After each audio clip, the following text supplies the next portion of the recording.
Jadi KPU itu bersifat normatif. Jadi artinya kita berpatokan kepada aturan perundang-undangan yang sudah ada.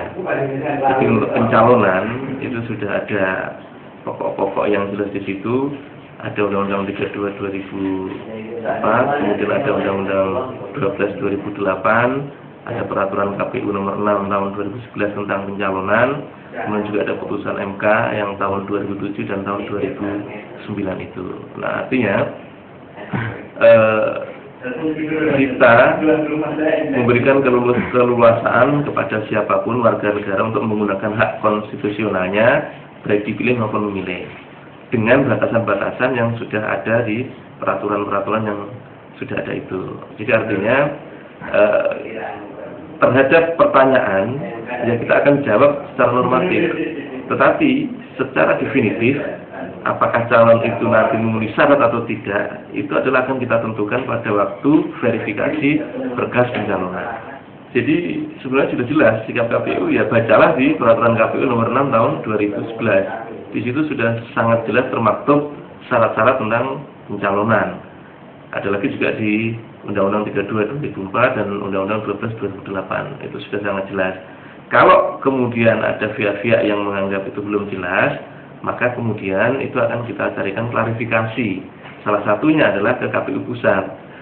Nah, saat ini kita masih menunggu jawaban dari KPU Pusat, apakah persepsi atau argumentasi dari yang bersangkutan itu dapat difahami atau tidak. Tetapi secara umum sebenarnya tentang pencalonan itu sudah diatur, sudah jelas.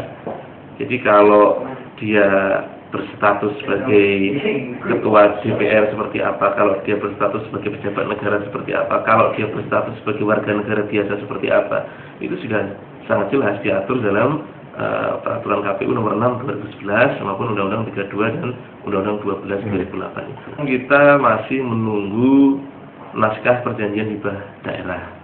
Jadi NPHD itu adalah sebagai pintu masuk bagi KPU untuk melakukan pencairan maupun pelaksanaan anggaran.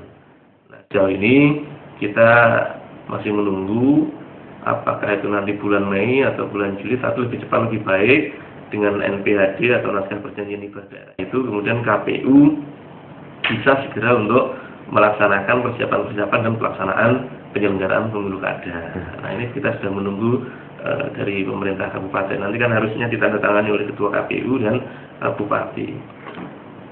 Tidak, kita tidak mengajukan dana tambahan. Kita hanya memerlukan kepastian untuk yang tahun 2013.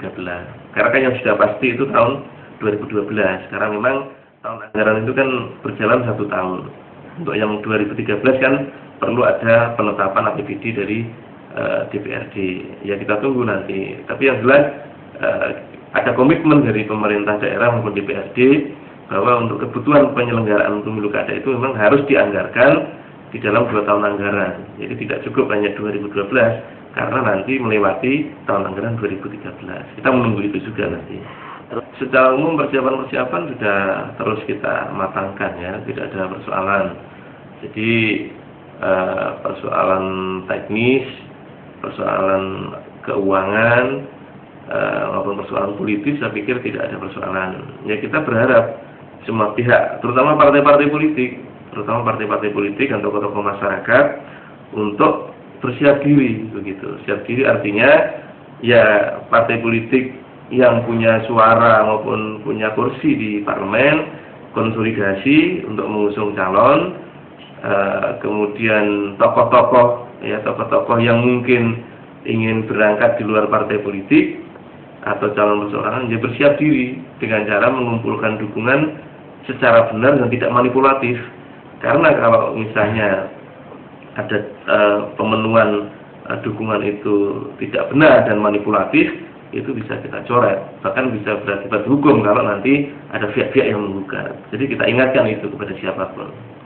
Betul, jadi kapan hari kita menerima kunjungan dari Polres, kemudian saat ini kita menerima kunjungan dari Polda Jawa Timur, ya kita bersyukurlah, artinya bahwa KPU itu sebagai penyelenggara akan bersiap berkonsentrasi untuk penyelenggaraan. Nah, sementara nanti aparat keamanan kepolisian terutama, kemudian di belakangnya juga barangkali ada TNI Polri, itu juga berkonsentrasi di bidang keamanan dan ketertiban masyarakat.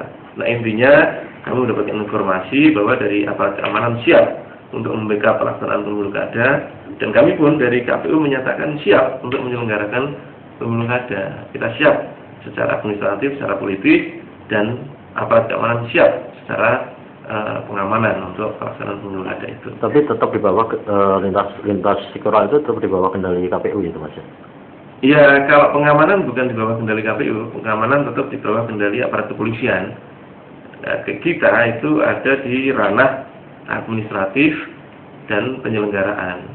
Jadi, tapi kita ada MOU nanti dengan aparat kepolisian bahwa polisi siap membackup pengamanan, keamanan dan ketertiban, sementara KPU siap menyelenggarakan penyelenggaraan pemilu kada atau tahapan-tahapan pemilu kada dengan sesuai dengan asas jurdil dan beberapa itu. Terima kasih Mas.